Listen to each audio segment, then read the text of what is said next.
A few months ago, I asked a question of what happens when incompetence meets arrogance and referred to the three highest constitutional office holders of our executive branch of government: the Prime Minister, the Minister of Finance, and the Attorney General. I followed up a few weeks ago with the other question of what happens when incompetence meets both arrogance and hypocrisy at the same time, and referred to the fact when Peter Turnquest tried to diss Picewell Forbes in the House of Assembly a few weeks ago, and Peter said that he didn't expect Picewell to understand in any great detail about our public finances.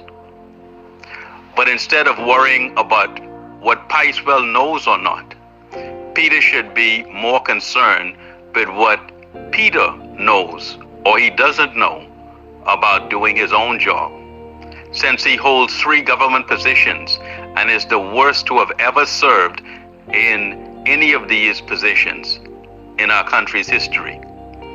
As Deputy Prime Minister, A.D. Hanna, Sir Clement Maynard, Sir Orville Turnquest, Frank Watson, Mother Pratt, Brent Simonet, and Brave Davis were much better than him. As Minister of Finance or Minister of State for Finance, Sir Lyndon Pindlin, Hubert Ingram, Perry Christie, Paul Ladley, Sir William Allen, James Smith, Michael Halkitis, and Shivago Lang did a much better job with our country's finances. And as an MP, Peter's predecessors in the former High Rock constituency, Maurice Moore, Kendall Nottage, and Ken Russell, all represented their constituents much better than Peter. In fact, some of Peter's own constituents haven't even had their power restored 1 year after Hurricane Dorian, and Peter is silent about this. So my question today is what happens when incompetence meets failure?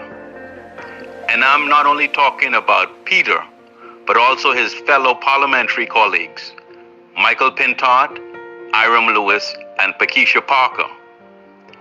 The case against these 4 is that they've deserted their constituents by not speaking up for them in the House of Assembly when, for example, they were being treated under a donated tent at the Rand Memorial Hospital for 8 months.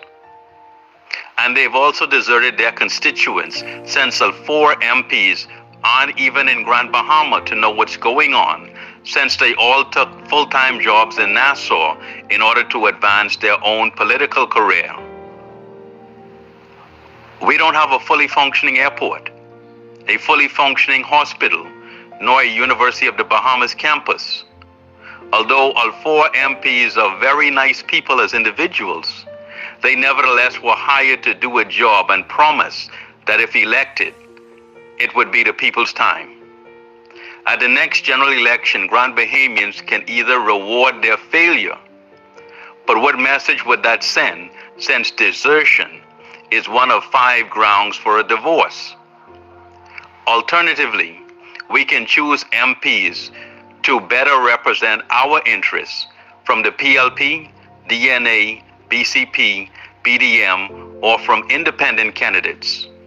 But Peter, Michael, Iram, and Pakeisha's desertion highlights what happens when incompetence meets failure.